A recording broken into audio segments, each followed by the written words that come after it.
Good afternoon. Welcome to CRS 2019 past question.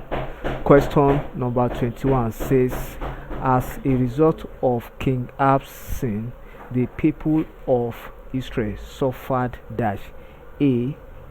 Pestilence, B. Drought, C. Plague, D. Earthquake. The correct option here is option B. Drought. The prophet Elijah